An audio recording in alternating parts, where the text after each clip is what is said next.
নমস্কাৰ এটি গুৰুত্বপূৰ্ণ বাতৰি লৈ নিউজ নাওৰ ষ্টুডিঅ'ত মই মুকিবুল হুছেইন। দেৰগাঁও ভলীবল কোচিং চেণ্টাৰৰ উদ্যোগত দিবা নৈশ ভলীবল খেলৰ সফল সামৰণি। নিউজ নাওৰ এক বিশেষ প্ৰতিবেদন। দেৰগাঁও ভলীবল কোচিং চেণ্টাৰৰ দিবা নৈশ ভলীবল খেলৰ সফল সামৰণি। দেৰগাঁও ভলীবল কোচিং চেণ্টাৰৰ উদ্যোগত লোক নিৰ্মাণ বিভাগৰ কাৰ্যালয়ৰ প্ৰাংগণত দিবা নৈশ ভলীবল খেলখন সফলভাৱে সামৰণি পৰে।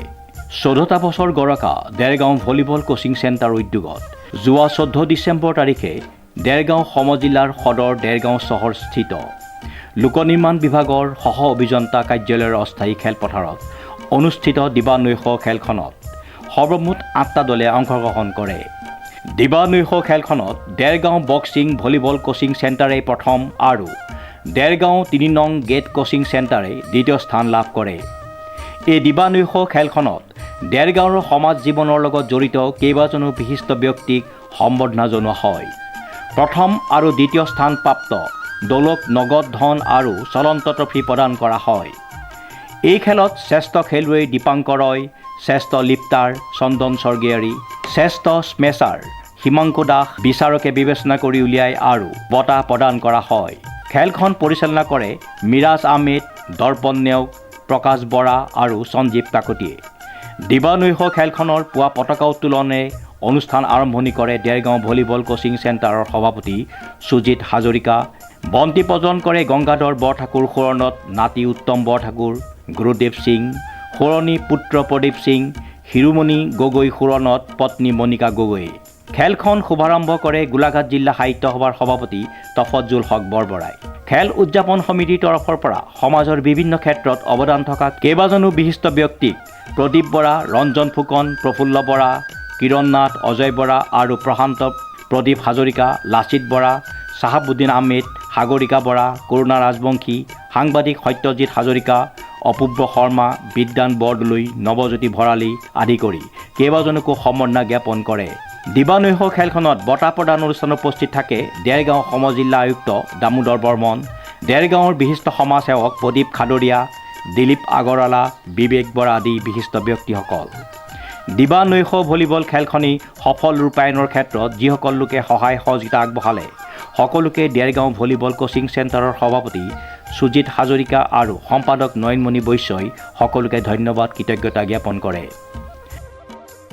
দেৰগাঁও ভলীবল কোচিং চেণ্টাৰৰ উদ্যোগত বিগত বৰ্ষবোৰৰ দৰে এই বছৰো অৰ্থাৎ আমি লগাতাৰে আহি আমি 14 বছৰ ভৰি দিলে আৰু এই 14 বছৰত আজি দিনজোৰা কাৰ্যসূচীৰে 14 ডিচেম্বৰ তাৰিখে মুঠ 8টি আমন্ত্ৰিত দলৰ দ্বাৰা দিনজোৰা কাৰ্যসূচীৰে ৰাত্ৰি 9টা বজালৈকে বিভিন্ন প্ৰতিযোগিতা অনুষ্ঠিত হৈ আছিল। আৰু চূড়ান্ত খেলত দেৰগাঁও 3rd গেট ভলীবল দল আৰু দেৰগাঁও বক্সিং দল প্ৰতিযোগিতাত অৱতীৰ্ণ হৈছিল আৰু চূড়ান্ত খেলত দেৰগাঁও বক্সিং ক্লাবে চূড়ান্ত খিতাপ অৰ্জন কৰিবলৈ সক্ষম হয়। আৰু আমি এই খেলখনৰ লগত সংগতি ৰাখি আমি 3টা বিশেষ প্ৰাইজ বুলি থকাৰ উপৰিও 3টা বিশেষ প্ৰাইজ আমি দিবলৈ চেষ্টা কৰিছিলোঁ। যথাক্ৰমে প্লেয়াৰ অফ দ্য টুৰ্ণামেণ্ট, সেই প্লেয়াৰ অফ দ্য টুৰ্ণামেণ্টটো লাভ কৰিছে দেৰগাঁও বক্সিং ক্লাবৰ দীপাংকৰ ৰায়। তাৰপিছত শ্ৰেষ্ঠ লিফ্টাৰ বঁটা লাভ কৰিছে চন্দন স্বৰ্গীয়াৰী আৰু শ্ৰেষ্ঠ স্পাইকাৰৰ সন্মান লাভ কৰিছে হিমাংশু দাস। আৰু আমাৰ এই খেলখন পৰিচালনা কৰাত গোলাঘাটৰ পৰা মেৰাচুলিজ আহমেদ আৰু ইজন গোলাঘাটৰ পৰা ৰেফাৰী প্ৰকাশ দামুলী আৰু মই নিজে দৰ্পণ কুমাৰ নেওগ আৰু আমাৰ সঞ্জীৱ কাকতি, এইকেইজন পৰিচালকে খেলসমূহ নিয়াৰিকৈ পৰিচালনা কৰাত সহায় কৰিলে। গতিকে আমি সকলোকে ধন্যবাদ জনাইছোঁ। আগলৈও যাতে আমাৰ এইদৰে সকলোবিলাক টীম আহি আমাক কৃতাৰ্থ কৰে আৰু যাতে আমাৰ দেৰগাঁওবাসীয়ে এখন সুন্দৰ টীমৰ দ্বাৰা ভলীবল যাতে পৰিৱেশন ইয়াত হয় তাৰ আমি কামনা কৰিছোঁ। ভলীবল কোচিং চেণ্টাৰে 14 বছৰত অতিক্ৰম কৰিলে। যথেষ্ট কষ্টৰ মাজেদি এই খেলখন পতা হয় আৰু এইবাৰো যথেষ্ট কষ্ট হৈছে। আৰু লগতে এই ভলীবল খেলখনৰ টোটেল 8টা টীমে জইন কৰিছিলে। তাৰে দেৰগাঁও 3 নম্বৰ গেটৰ ভলীবল কোচিং চেণ্টাৰ বক্সিঙৰ কোচিং চেণ্টাৰ, লগত লখিমপুৰ, মাজুলী, যোৰহাট, গোলাঘাট, নাহৰণি ইত্যাদিকৈ 8টা টীমে যোগদান কৰিছিলে। শেষত থাৰ্ড গ্ৰেড আৰু বক্সিঙৰ মাজত চূড়ান্ত খেলখন হয়। চূড়ান্ত খেলখনত বক্সিং ভলীবল কোচিং চেণ্টাৰে জয়লাভ কৰে আৰু 3 নম্বৰ ভলীবল কোচিং চেণ্টাৰে ৰানাৰ্ছ আপ গঠন কৰে।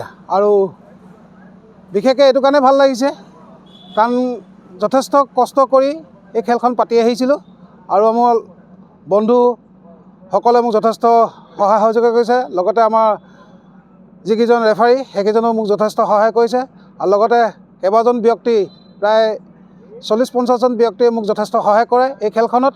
আৰু তেখেতসকলকো আজি সকলোকে মাতি আনি লগতে তেখেতসকলক অকণ মৰম যাচিছিলোঁ আৰু তেখেতসকলক এটাই আশীৰ্বাদ কৰিছোঁ যাতে অনাগত দিনতো যাতে খেলখন খেলাব পাৰোঁ, সেই হিচাপে আমি আগুৱাই যাবৰ কাৰণে চিন্তা কৰিছোঁ। আৰু তেখেতসকলকো এইটোৱে অনুৰোধ কৰিছোঁ যাতে অনাগত দিনতো এই খেলখন পাতিব পাৰোঁ আৰু তেখেতসকলে যাতে আমাক সহায় সহযোগিতা কৰে। আমি গোটেইকেইজনকে আমি ইয়ালৈ অনা হৈছিলে, বিশেষকৈ আমাৰ সমজিলা আয়ুক্ত দামোদৰ বৰ্মন ছাৰ, আৰু লগতে আমাৰ ডক্টৰ মৃদুল দত্ত, লগতে আমাৰ বিবেক বৰা ডাঙৰীয়া, সাগৰিকা বৰা, তেখেত অনুপস্থিত, তেখেত আহিব নোৱাৰিলে। আৰু যথেষ্টকেইজন আছিলে দাদা, বন্ধু, ভাইটি, সকলোকেও আমি তেখেতসকলক অকণমান সম্বৰ্ধনা পত্ৰৰ সৈতে গামোচা এখনৰ সৈতে আমি তেখেতসকলক সম্বৰ্ধনা মৰম যাচিলোঁ। আৰু লগতে আমি এইটো কথাই ক'ব বিচাৰিছোঁ যে ভলীবল কোচিং চেণ্টাৰ মানে যিমান দিন আছোঁ সিমান দিন আৰু পাতি যাম বুলি মনত এটা বিশ্বাস পুহি ৰাখিছোঁ। ধন্যবাদ। দেৰগাঁৱৰ পৰা নৱজ্যোতি ভৰালীৰ ৰিপৰ্ট, নিউজ নাও 24/7।